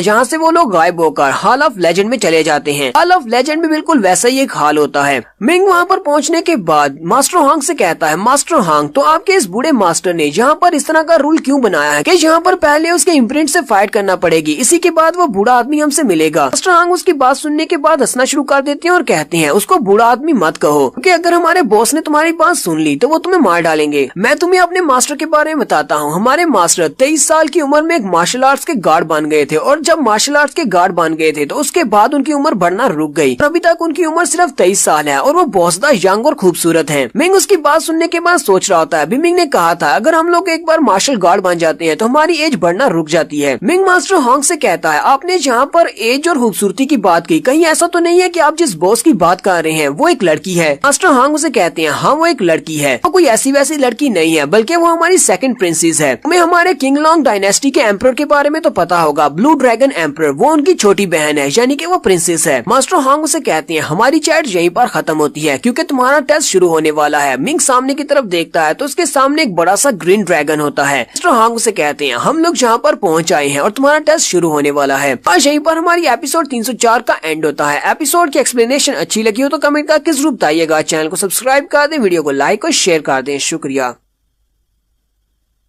हेलो गाइस, कैसे हैं आप सब लोग? रिवेंज सीकर की एपिसोड 305 और एक और इंटरेस्टिंग एपिसोड के साथ हाजिर हूं। तो लास्ट एपिसोड में तो आपको याद ही होगा कि हमारा मिंग अपने बैंक को वापस हासिल करने के लिए कोई चाल चलने वाला है और उसके लिए उसे 10 ट्रिलियन मार्शल गार्ड कॉइंस की जरूरत होती है। तो सबसे पहले वो अपने ड्रैगन होली लैंड के ड्रैगन मास्टर के पास जाता है। वो उसे कहते हैं मैं तुम्हें सिर्फ 5 ट्रिलियन मार्शल गार्ड कॉइंस ही दे सकता हूँ। उसके बाद वो अपने मास्टर हांग के पास जाता है। मास्टर हांग उसे कहते हैं मेरे पास तो इतना पैसा नहीं है क्योंकि मैं तो सिर्फ एक किलर हूँ, तुम्हें मेरे बॉस से मिलना होगा। मेरे बॉस के पास बहुत सारा पैसा है। वो हाउटियान को अपने बॉस से मिलने के लिए वॉल ऑफ लेजेंड में ले जाते हैं। मास्टर हांग उसे कहते हैं तुम्हें यहाँ पर हमारे बॉस के इम्प्रिंट से फाइट करना होगी। अगर तुमने हमारे बॉस के इम्प्रिंट को हरा दिया तो उसके बाद बॉस तुमसे मिलेंगे। यहाँ पर एक बड़ा सा ड्रैगन होता है जो कि एक पिलर के ऊपर बैठा होता है, ये सिर्फ एक स्टैचू है। तो यहाँ पर इस एपिसोड की शुरुआत में मास्टर हांग उसे कहते हैं तुम्हें बस वहाँ पर जाकर उस पिलर के ऊपर हाथ रखना है। उस पिलर के ऊपर हाथ रखने के बाद मास्टर तुम्हें अंदर ले जाएंगे। तुम इस हॉल के अंदर चले जाओगे जहाँ पर जाने के बाद तुम हमारे हेड मास्टर यानी कि हमारे बॉस के साथ फाइट करोगे क्योंकि किंग लॉन्ग डायनेस्टी की सेकंड प्रिंसेस भी है। किंग उसकी बात सुनने के बाद आगे बढ़ता है और जाकर उस पिलर के ऊपर हाथ रखता है। उसी वक्त उसकी फॉर्मेशन एक्टिवेट होती है और उस फॉर्मेशन के एक्टिवेट होते ही मिंग उसके अंदर चला जाता है। साथ ही मास्टर हांग जाने से पहले उसे कहते हैं तुम्हें परेशान होने की जरूरत नहीं है। जब तुम इस हॉल के अंदर चले जाओगे तो वहाँ पर हमारी मास्टर का लेवल भी तुम्हारे लेवल के बराबर होगा, क्योंकि तुमसे फाइट करने के लिए उनके इम्प्रिंट का लेवल भी लो हो जाएगा। मैं उम्मीद करता हूँ कि तुम इस फाइट को जीतकर ही बाहर वापस आओगे। मिंग वहाँ से गायब होकर अंदर चला जाता है। मास्टर हांग कहते हैं मुझे पता है कि तुम सभी लोग यहीं पर हो, चलो जल्दी से बाहर आ जाओ, छुपने का क्या फायदा है। इस वक्त वो चारों मास्टर वहाँ पर आ जाते हैं। तो ये चारों मास्टर तो आपको याद ही होंगे। तो इन चारों मास्टर ने मिंग को अलग अलग किस्म की किलिंग टेक्निक्स और दूसरी नॉलेज के बारे में सिखाया था। तो सबसे पहले पॉइजन लेडी चिल्लाकर मास्टर हांग से कहती है, मास्टर हांग ये तुमने क्या कर दिया, तुमने मेरे गार्डसन को वहाँ पर बॉस से फाइट करने के लिए क्यों भेज दिया है, तुम्हें पता है ना कि बॉस कितनी ज्यादा स्ट्रॉन्ग है, ऐसा ना हो कि बॉस मेरे गार्डसन को मार दे। मास्टर हांग उनसे कहते हैं तुम सभी लोग परेशान किस लिए हो, तुम सभी ने उस लड़के को अच्छे से तालीम दी है, तुम्हें नहीं लगता कि तुम्हें उसके अंदर इतना ज्यादा कॉन्फिडेंस तो होना चाहिए कि वो बॉस के इम्प्रिंट को हरा सकता है। मास्टर जीजो से कहते हैं ये बात तो सच है कि हमें उस लड़के पर पूरा भरोसा है कि वो काफी ज्यादा स्ट्रॉन्ग है, लेकिन असल बात ये है कि हमारी बॉस बहुत ज्यादा स्ट्रॉन्ग है और ऊपर से तुम्हें बॉस के उस वादे के बारे में तो याद ही होगा कि बॉस ने एक वादा किया था। मास्टर वूजी कहते हैं मैं तुम्हें उस वादे के बारे में याद दिलाता हूँ। हमारी बॉस अपने वक्त में बहुत ज्यादा पावरफुल थी। उसने कहा था कि एक ऐसा इंसान जिसके अंदर 3 कंडीशंस हो, कि वो पूरी 3 कंडीशंस के ऊपर पूरा उतरता हो और वो मुझसे फाइट करे और फाइट में मुझे हरा दे, मैं उसके साथ शादी कर लूंगी और वो चैलेंज करने वाला लड़का वो किंगलोंग डायनेस्टी का सन इन लॉ बन जाएगा। यहाँ पर मास्टर वूजी उन तीनों कंडीशंस के बारे में बताते हैं। वो कहते हैं मिंग के अंदर वो तीनों कंडीशंस पूरी हैं। पहली कंडीशन ये थी कि वो जो भी लड़का हो जो यहाँ पर चैलेंज करने के लिए आया हो, तीनों होली लैंड से नहीं होना चाहिए। मिंग हमारा तीनों होली लैंड से नहीं है और उस लड़के की उम्र 25 साल से कम होनी चाहिए। मिंग की उम्र भी 25 साल से कम है। ऊपर से वो लड़का बहुत ज्यादा हैंडसम होना चाहिए और हमारा मिंग बहुत ज्यादा हैंडसम है। मास्टर वूजी कहते हैं हमारे मिंग के अंदर ये तीनों कंडीशंस हैं। अगर मिंग ने हमारी बॉस को हरा दिया तो फिर बॉस को इससे शादी करना पड़ेगी। पॉइजन लेडी बहुत ज्यादा शर्माते हुए उनसे कहती है क्या वाकई में मेरा गार्डसन हमारी बॉस के साथ शादी करेगा? अगर वाकई में वो बॉस के साथ शादी कर लेगा तो हो सकता है कि बॉस शादी करने के बाद मुझे अपनी सासू माँ कहे, क्योंकि मैं उसकी गॉड मदर हूँ। बाकी के तीनों भी उसकी बात सुनने के बाद बहुत ज्यादा हैरान होते हैं कि ये कौन कौन से सपने देख रही है। गॉड मदर उनकी तरफ देखती है और कहती है हाँ हाँ मुझे पता है कि तुम सभी लोगों को काफी ज्यादा अजीब लग रहा है, लेकिन असल बात तो यही है कि मेरा गार्डसन है। अगर वो उससे शादी करेगी तो मैं उसकी सासू माँ बन जाऊंगी। तुम सभी लोगों को मुझसे जलने की जरूरत नहीं है, क्योंकि एक बार अगर उसने मेरे बेटे से शादी कर ली तो उसके बाद वो मेरी तरफ सबसे ज्यादा ध्यान देगी। वो तीनों बेचारे उसकी बात सुनने के बाद और भी ज्यादा हैरान होते हैं। नेक्स्ट सीन हमारा उस फाइटिंग अरीना का दिखाया जाता है जहाँ पर मिंग ट्रांसपोर्ट होने के बाद चला गया है। तो वो प्रिंसेस वहीं पर बैठी होती है। किंगलोंग डायनेस्टी की सेकंड प्रिंसेस वहाँ पर बैठी होती है जो कि अब बड़ी हो चुकी है। पहले भी इसके इम्प्रिंट से फाइट कर चुका है जब उसने हॉल ऑफ लेजेंड के 50 इम्प्रिंट्स के साथ फाइट की थी। 50 इम्प्रिंट्स में से 49 नंबर पर जो लड़की का इम्प्रिंट था वो यही प्रिंसेस थी। प्रिंसेस मिंग से कहती है लड़के तो तुम यहाँ पर मुझे चैलेंज करने के लिए आए हो। मिंग ने अपनी जानटियान आयरन की तलवार को निकाल लिया हुआ है और उसे कहता है तुम्हें देखकर तो मुझे लगता है कि मैं तुमसे पहले भी फाइट कर चुका हूँ। हाँ मुझे याद आया कि मेरी डोंकी एकेडमी में 49 नंबर पर जिस पिक्चर से मैंने फाइट की थी वो छोटी प्रिंसेस तुम ही हो। तुम तो वही वो लिटिल डीमन हो, लेकिन तब तुम इतनी अच्छी नहीं दिखती थी। अब बड़ी होने के बाद तुम बहुत ज्यादा खूबसूरत हो गई हो। प्रिंसेस भी उठकर खड़ी हो जाती है और कहती है जिस तरह तुम मुझसे बात कर रहे हो लगता है कि तुमने डोंकी एकेडमी के स्टोन वॉल में मेरे इम्प्रिंट को हराया होगा, लेकिन तुम्हें इस बारे में खुश होने की जरूरत नहीं है। उस वक्त मैं बहुत ज्यादा कमजोर थी और अब मैं बहुत ज्यादा स्ट्रॉन्ग हो चुकी हूँ, तुम मुझे नहीं हरा पाओगे। साथ ही वो अपनी तलवार को भी निकाल लेती है। मिंग उसकी तलवार को देखने के बाद बहुत ज्यादा हैरान होता है क्योंकि उसके पास बहुत ही स्पेशल तलवार है। जहाँ पर वो जिस टेक्निक को यूज करने वाली है वो व्हाइट एम्परर की तलवारबाजी की टेक्निक है। प्रिंसेस बड़ी स्पीड के साथ उस पर अटैक करने के लिए आगे बढ़ती है। मिंग भी जल्दी से अपनी जानटियान स्वर्ड को सामने की तरफ करते हुए उसके अटैक को ब्लॉक करने लगता है, लेकिन प्रिंसेस नीचे की तरफ झुकते हुए अपनी तलवार को सामने करती है और अपनी एक स्पेशल टेक्निक जिसका नाम डायमिंग पॉइंट पीच होता है उसको यूज करती है। और फिर साथ ही अपनी तलवार के साथ अपनी एनर्जी को रिलीज करती है जिससे एक एनर्जी का बना हुआ बड़ा सा ड्रैगन बनता है। और दूसरी तरफ से मिंग अपनी हाउटियन आयरन की तलवार के साथ अपनी स्ट्रेंथ को यूज कर रहा है। वो सामने की तरफ एक स्लैश लगाता है, उसके ड्रैगन के साथ टकराता है। वहाँ पर एक जबरदस्त धमाका होता है। तो दोनों में फाइट स्टार्ट हो चुकी है। दोनों ही अपनी अपनी तलवारों को टकरा रहे होते हैं। प्रिंसेस फिर से पीछे हटने के बाद अपनी तलवार को लेकर फिर से उसके ऊपर अटैक करती है। जिसके पास एक बहुत ही पतली सी तलवार है जिसके साथ वो व्हाइट एम्परर की तलवारबाजी की टेक्निक को यूज कर रही है, जबकि मिंग के पास एक बहुत ही बड़ी और भारी तलवार है। वो दोनों ही अपनी तलवारों को आपस में टकरा रहे होते हैं। मिंग कहता है इसकी तलवारबाजी की टेक्निक तो पहले से बहुत ज्यादा बेहतर है। हालांकि मैंने जूडू हांग के साथ फाइट की थी जो कि स्वर्ड पूल होली लैंड का एक जीनियस था जिसके पास ब्लैक एम्परर की तलवारबाजी की टेक्निक थी, लेकिन वो भी अपनी तलवारबाजी की टेक्निक में इतना ज्यादा प्रोफिशिएंट नहीं था। इस लड़की ने तो वाकई में इस तलवारबाजी की टेक्निक को अच्छे से मास्टर किया है। मिंग कहता है मेरे पास ज्यादा टाइम नहीं है, मुझे अपना बैंक वापस चाहिए। मैं यहाँ पर इसके लिए ज्यादा अरसे के लिए फाइट नहीं कर सकता, मुझे यहाँ पर अपनी स्ट्रेंथ को यूज करके इसको सप्रेस करना होगा। और मिंग अपने हाथ को पीछे की तरफ करते हुए अपनी जानटियान आयरन की तलवार पर अपने 1 लाख कैटीज की पावर को यूज करते हुए उसकी तलवार के ऊपर अपनी तलवार टकराता है। उसकी स्ट्रेंथ क्योंकि बहुत ज्यादा होती है वो अपनी स्ट्रेंथ के साथ ही प्रिंसेस बेचारी को नीचे की तरफ दबा देता है। 1 लाख कैटीज की पावर कोई कम पावर तो है नहीं। वहाँ पर एक जबरदस्त एनर्जी निकलती है और उस एनर्जी के निकलने के साथ ही एक जबरदस्त धमाका होता है और उस धमाके के बाद प्रिंसेस बेचारी अपने घुटने टेक देती है और मिंग की 1 लाख कैटीज की पावर को बर्दाश्त नहीं कर पाती। मिंग अपनी तलवार को उसके सामने करता और कहता है तुम इस फाइट को हार चुकी हो। प्रिंसेस उसे कहती है ठीक है, मैं अपनी हार मानती हूँ, मैं इस फाइट को हार गई हूँ। तो बहुत ही अफसोस की बात है कि मैं तुमसे दूसरी बार हार गई हूँ। प्रिंसेस के पास जो उसकी तलवार होती है वो अपनी तलवार को मिंग की तरफ फेंकती है और कहती है तुम इस तलवार को रख सकते हो, इस फाइट को जीतने पर ये वाली तलवार तुम्हें इनाम में दी जाती है। मिंग उससे तलवार लेने के बाद उसे कहता है तुम्हारा बहुत बहुत शुक्रिया, लेकिन मुझे सिर्फ यहाँ से ये तलवार नहीं चाहिए, मुझे कुछ और भी चाहिए, मुझे तुम्हारी रियल बॉडी देखनी है। यानी मतलब ये है कि वो उससे रियल में मिलना चाहता है क्योंकि उसे तो उससे 5 ट्रिलियन मार्शल कॉइन्स चाहिए। प्रिंसेस गायब होने से पहले उसे कहती है तुम्हें किसी की भी रिकमेंडेशन की जरूरत नहीं है मुझसे मिलने के लिए, तुमने यहाँ पर मुझे हरा दिया है, प्रिंसेस खुद तुमसे मिलने के लिए आएगी। क्योंकि यहाँ पर इस दुनिया के अंदर ये तो सिर्फ उसका एक इम्प्रिंट है जो कि एनर्जी से बना हुआ है। वो वहाँ से डेसिपेट होते हुए मिंग से कह जाती है मेरा मिशन यहाँ पर कंप्लीट हो चुका है, अब मैं तुम्हें गुड बाय कहती हूँ मेरे हस्बैंड। तो शाजी मिंग को तो यहाँ पर एक और बीवी मिल गई है, तुम जल्दी से अपना कुछ ना कुछ कर लो नहीं तो तुम सिंगल ही रह जाओगे। ऐसे हमारे मिंग की किस्मत कुछ ज्यादा ही अच्छी है। हालांकि ये वाला चैप्टर काफी इंटरेस्टिंग था लेकिन ये जल्दी खत्म हो गया। एपिसोड की एक्सप्लेनेशन अच्छी लगी हो तो कमेंट करके जरूर बताइएगा। चैनल को सब्सक्राइब कर दें, वीडियो को लाइक और शेयर कर दें। शुक्रिया।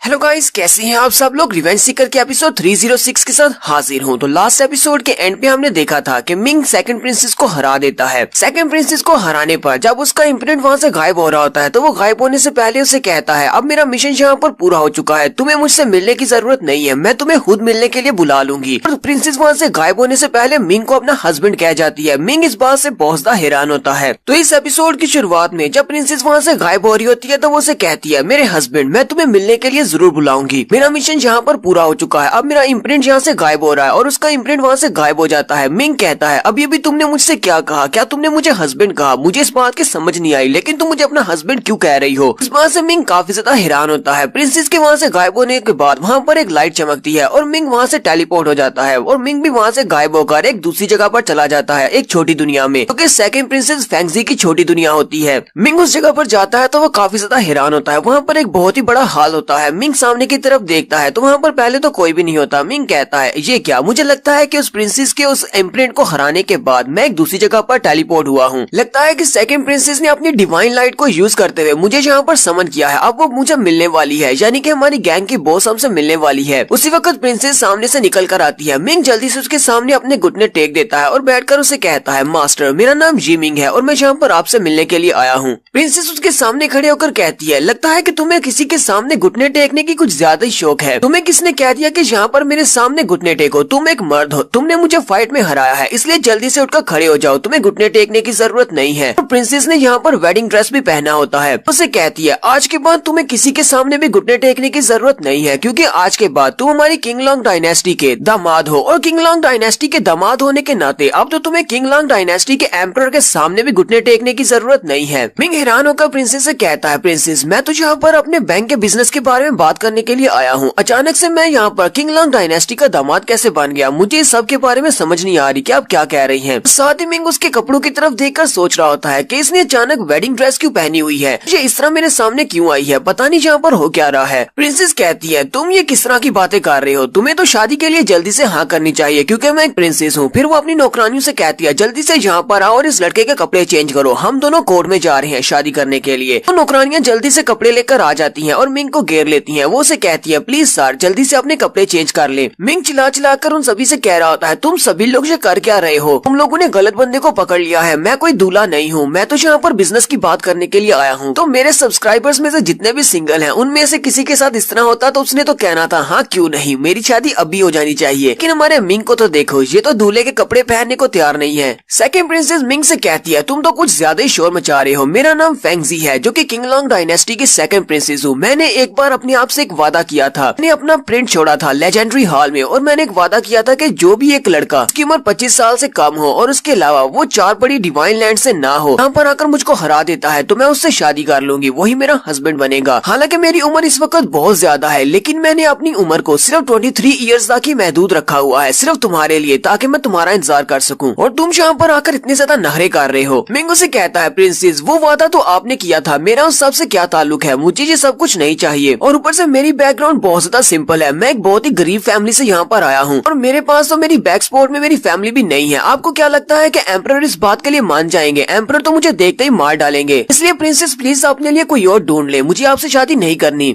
सेकंड प्रिंसेस उसे कहती है, हाँ ये बात तो मुझे अच्छी तरह से पता है कि तुम्हारी बैकग्राउंड बहुत ज्यादा सिंपल है और अगर मेरे बड़े भाई को इस बारे में पता चल गया तो वो तुम्हें जरूर मार डालेगा। वो हम दोनों की शादी के लिए कभी भी नहीं मानने वाला। इसी वजह से तो मैं तुम्हें यहाँ पर दूल्हे के कपड़े पहना रही हूँ। हम दोनों सीधे यहाँ से कोर्ट जाएंगे और छुपकर शादी करेंगे। एक बार हम दोनों की शादी हो गई तो सारा मसला ठंडा हो जाएगा। मेरा भाई फिर शोर नहीं मचाएगा और वो तुम्हें भी नहीं मारेगा, क्योंकि मुझसे शादी करने के बाद तो तुम तो उसके जीजा जी बन जाओगे। नौकरानियां भी काफी ज्यादा खुश होती हैं और मिंग से कहती हैं, चलो अब नखरे करना बंद करो, जल्दी से अपने कपड़े उतारो और ये वाले कपड़े पहन लो। साथ साथ उसके कपड़े उतारने की कोशिश कर रही होती है। मिंग को गुस्सा आता है और मिंग जल्दी से अपनी पावर को रिलीज करता है तो वो चारों बेचारी नौकरानियां उड़ती हुई पीछे की तरफ गिर जाती हैं। मिंग फिर से प्रिंसेस से कहता है, प्लीज प्रिंसेस मुझे आपसे शादी नहीं करनी। मेरे दिल में पहले से एक लड़की है और मैं सिर्फ उसी से प्यार करता हूँ। मैं उसके अलावा किसी के बारे में नहीं सोच सकता। अब इसको कहते हैं सच्चा प्यार। इसलिए प्लीज आप अपने लिए किसी और को ढूंढ ले। मैं सिर्फ और सिर्फ लैंसू का हूँ और इसके अलावा किसी का भी नहीं। प्रिंसेस उसकी बात सुनने के बाद कहती है, तो इसका मतलब ये है कि वो लड़की भी तुमसे इतना ही ज्यादा प्यार करती है? क्या तुम उस लड़की के बिना जिंदा नहीं रह सकते? मिंग चिल्लाकर कहता है, बिल्कुल ऐसी ही बात है। मैं उस लड़की के लिए अपनी जान भी दे सकता हूँ। मैं उससे बहुत ज्यादा प्यार करता हूँ। सेकंड प्रिंसेस उसे कहती है, तो इस बात से क्या फर्क पड़ता है? एक मर्द होने के नाते तुम अपने लिए बहुत सारी बीवियां रख सकते हो। साथ ही यहाँ पर प्रिंसेस ने एक बहुत ही अच्छी बात की है। प्रिंसेस कहती है, तुम तो फिर एक जोकर हो, तुम एक मर्द तो ना हुए कि तुम्हारे पास सिर्फ एक ही औरत है। तुम सारी जिंदगी एक ही औरत के साथ कैसे गुजार सकते हो? तुम्हारे पास 2-3 बीवियां तो होनी चाहिए। और आगे से मिंग भी उसे बहुत ही अच्छी बात कहता है। मिंग प्रिंसेस से कहता है, प्रिंसेस क्या आप नहीं चाहती कि आप जिस बंदे से शादी करें वो सिर्फ और सिर्फ आपसे प्यार करे, ना कि बाकियों के साथ आपके प्यार को बांट दे?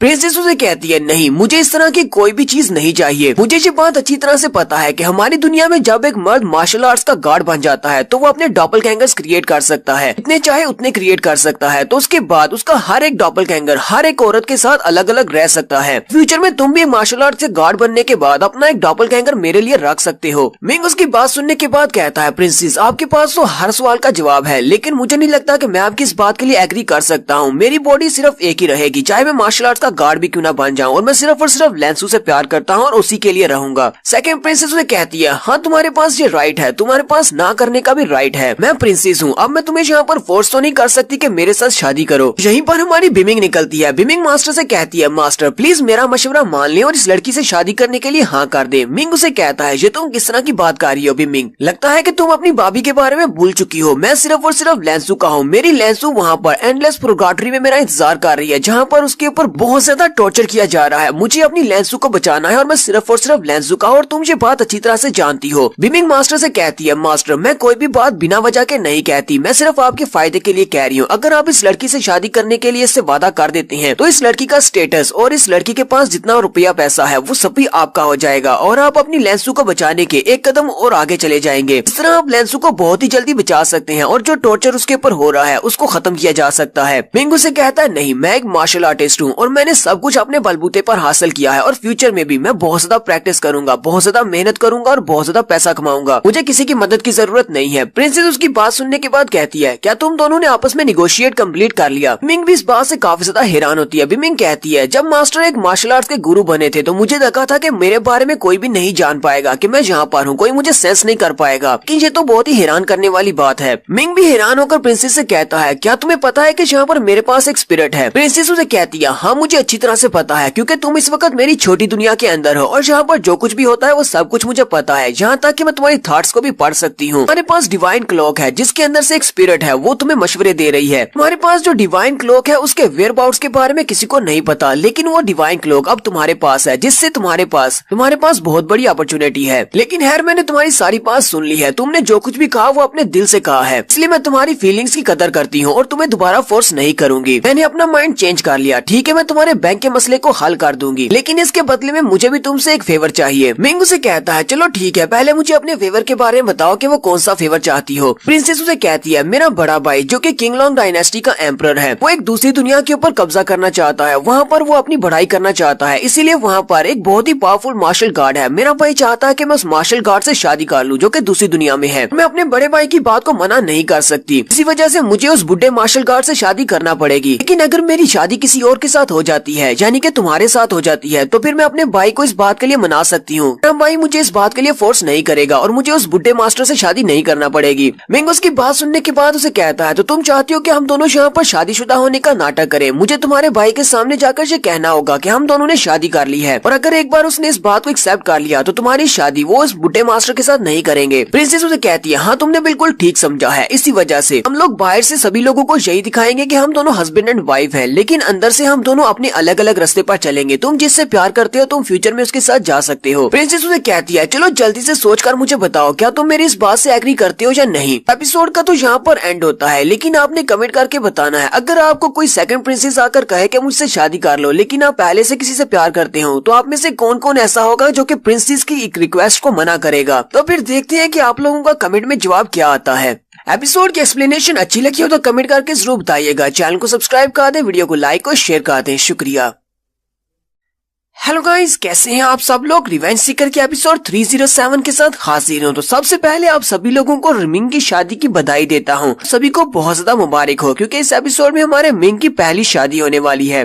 तो जैसा कि लास्ट एपिसोड पर आपको याद ही होगा कि प्रिंसेस ने मिंग से कहा था कि तुम्हें मेरे साथ शादी का नाटक करना है, तुम्हें मेरे साथ रियल की शादी नहीं करनी। वो मिंग से कहती है, चलो जल्दी से मुझे इस बारे में सोचकर बताओ, हम दोनों यहाँ पर शादी करने का नाटक करेंगे। जब मेरे भाई को पता चलेगा कि मैंने तुमसे शादी कर ली है, तो वो किसी बुढ़े मास्टर के साथ मेरी शादी नहीं करवाएंगे। इस तरह उनका मुंह बंद हो जाएगा। तो मिंग यहीं पर इसी बारे में सोच रहा होता है। तो इस एपिसोड की शुरुआत में मिंग अभी भी इसी बारे में सोच रहा होता है। मिंग कहता है, अब तो मेरे पास मेरा बैंक भी नहीं है, अगर मैंने जल्दी से अपने बैंक को वापस हासिल नहीं किया तो मेरे रिसोर्सेज बहुत ज्यादा कम हो जाएंगे, और मेरे पास इतना पैसा नहीं है मैं अपनी कल्टीवेशन को जल्दी से बढ़ाकर अपनी लैंसू को बचाने के लिए जा सकूं। फिलहाल मेरे पास और कोई भी ऑप्शन नहीं है, मुझे जल्दी से इससे शादी करने के लिए हाँ कर देनी चाहिए। मैं कौन सा इससे रियल की शादी करने वाला हूँ, ये सिर्फ एक नाटक होगा, लेकिन इससे मेरा स्टेटस और मेरे रिसोर्सेज में काफी ज्यादा इजाफा होगा। तो मिंग अपना फैसला कर लेने के बाद सेकंड प्रिंसेस से कहता है, प्रिंसेस ठीक है, मैं इस बात के लिए राजी हूँ, मैं तुमसे शादी करने का नाटक करने को तैयार हूँ। प्रिंसेस उसे कहती है, चलो फिर ठीक है, अब हम लोग अपनी तैयारियां शुरू करते हैं। तो सबसे पहले शादी की रस्म को पूरा करेंगे। प्रिंसेस वहीं पर अपनी मैजिकल पावर्स को यूज करती है, तो वहाँ पर वो सब कुछ सुरख कर देती है। यानी कि उसकी छोटी दुनिया की गैलरी जो कि बहुत ही बेरंग सी थी, उसने नीचे सुरख रंग का कालीन बिछा दिया है और वहाँ पर बहुत सारी सजावट भी कर दी है, बिल्कुल ऐसे ही जैसे कि उनकी वाकई में शादी होने वाली है। ना सिर्फ इतना, बल्कि वो मिंग को भी सुरख रंग के कपड़े पहना देती है। तो हमारा मिंग भी यहाँ पर दूल्हा कम और दुल्हन ज्यादा लग रहा है, क्योंकि इसके कपड़े भी थोड़े बहुत लड़कियों जैसे ही है, लेकिन फिर भी ये क्यूट लग रहा है। तो मिंग और प्रिंसेस अब दोनों ही रस्म को पूरा करने के लिए रेडी हैं। तो प्रिंसेस उसे कहती है, चलो जल्दी से अब हम लोगों को गॉड्स की वर्शिप करनी है, ताकि हम लोग इस रस्म को पूरा कर सकें, जिससे हमारी शादी पूरी हो जाएगी। वो दोनों ही साइड पर जाकर खड़े हो जाते हैं और एक तरफ देखते हुए अपनी इस रस्म को स्टार्ट करते हैं। तो वहाँ पर वैसे ही बहुत सारे क्लोन्स आ जाते हैं, वो सारे के सारे मार्शल गार्ड्स होते हैं। मिंग उन सभी फिगर्स को देखकर कहता है, ये सभी लोग कौन है और ये यहाँ पर अचानक से कहाँ पर आ गए हैं। प्रिंसेस उसे कहती है, तुम्हें परेशान होने की जरूरत नहीं है, क्योंकि मैं एक मार्शल आर्ट्स की गार्ड हूँ, वजह से मेरे बहुत सारे दोस्त हैं और ये सारे के सारे मार्शल गार्ड हैं। कुछ इस दुनिया के हैं और कुछ दूसरी दुनियाओं के हैं। ये सारे यहाँ पर मेरी शादी पर मुझे बधाई देने के लिए आए हैं और ये सभी लोग हम दोनों की शादी के गवाह रहेंगे। तुम्हें इन सभी से परेशान होने की जरूरत नहीं है। ये सभी लोग चुपचाप यहाँ पर खड़े होकर देखेंगे और कुछ भी नहीं करेंगे। चलो जल्दी से अपनी रस्म को पूरा करते हैं। किंग और प्रिंसेस अभी वहीं पर खड़े होते हैं कि उन्हें आसमान से एक आवाज आती है, गॉड ब्लेस की। किंग इस बात से काफी ज्यादा हैरान होता है। मिंग कहता, अब ये आवाज कहाँ से आई है। सेकंड प्रिंसेस उसे कहती है, जब हम लोग एक मार्शल आर्ट्स के गार्ड बनते हैं, हमें शादी करने के लिए अपने स्टिंजू कॉन्टिनेंट का जो गार्ड है उसकी गार्ड व्हील की परमिशन की जरूरत होती है। अब मैं क्योंकि एक सेकंड प्रिंसेस हूँ, इसी वजह से गार्ड व्हील यानी कि जो गार्ड है जो कि हमारी इस पूरी की पूरी टियानजू की रक्षा करता है, वो इस बात से राजी है। उसने हमें अपनी ब्लेसिंग्स दे दी हैं। ये आवाज उसी की थी। चलो जल्दी से अब इसके सामने झुकते हुए इसकी वर्शिप करो, ताकि हमारी ये रस्म कंप्लीट हो सके। किंग और प्रिंसेस दोनों ही उसकी आवाज सुनने के बाद झुक जाते हैं। फिर वो इसी तरह दूसरी तरफ झुकते हैं और फिर उठकर खड़े हो जाते हैं और इस तरह वो दोनों हस्बैंड एंड वाइफ बन चुके हैं। वो दोनों एक दूसरे के सामने खड़े होते हैं। गार्ड व्हील उन दोनों से कहती है, अब तुम दोनों हस्बैंड एंड वाइफ बन चुके हो, चलो एक दूसरे से हेलो करो। मुझे तो लगा था शायद यहाँ पर किस होगी, लेकिन ऐसा कुछ भी नहीं है। वो दोनों ही एक दूसरे की तरफ घूर घूर कर देख रहे होते हैं, लेकिन आगे से कुछ भी नहीं कहते। फिर वो दोनों ही अपने सर झुकाकर अपने माथे एक दूसरे के साथ जोड़ते हैं। जैसे वो अपने सर एक दूसरे के साथ जोड़ते हैं तो उनके माथे के अंदर से उनकी सोल निकलती है और वो दोनों की सोल आपस में कनेक्ट हो जाती है और यहाँ पर ये दोनों ऑफिशियली पति पत्नी बन चुके हैं। जब मिंग की सोल प्रिंसेस की सोल के साथ कनेक्ट होती है, मिंग कहता है, मेरी सोल का एक हिस्सा इसकी सोल के साथ कनेक्ट हो गया है, तो इसको शादी करना कहते हैं। हालांकि हम दोनों यहाँ पर सिर्फ नाटक कर रहे हैं, पर मुझे लगता है कि इस शादी को तोड़ना इतना आसान नहीं होगा, क्योंकि हम दोनों की शादी को होते हुए यहाँ पर गॉडविल ने भी देखा है, और इसके अलावा बहुत सारे मार्शल आर्ट्स के गार्ड यहाँ पर हम दोनों के गवाह हैं। मैंने इससे शादी करने के लिए हाँ तो कर दिया है, लेकिन इस शादी को तोड़ना बहुत ज्यादा मुश्किल हो सकता है। जैसे इन दोनों की शादी की रस्म पूरी होती है, वहाँ पर जितने भी मार्शल आर्ट्स के गार्ड इनकी शादी के गवाह बनकर आए होते हैं, वो सारे के सारे चुटकी बजाते हैं और वहाँ पर बहुत सारे गिफ्ट्स गिरना शुरू होते हैं। बड़ी देर में वहाँ पर गिफ्ट्स का एक बहुत बड़ा ढेर लग जाता है। मिंग बहुत ज्यादा हैरान होता है। प्रिंसेस उसे कहती है परेशान होने की जरूरत नहीं है, जितने भी दोस्त यहाँ पर हमारी शादी को विटनेस करने के लिए आए थे उन सभी ने अपने अपने गिफ्ट हमें दिए हैं। ये शादी के तोहफे हैं, कुछ तुम्हारे हैं और कुछ मेरे हैं।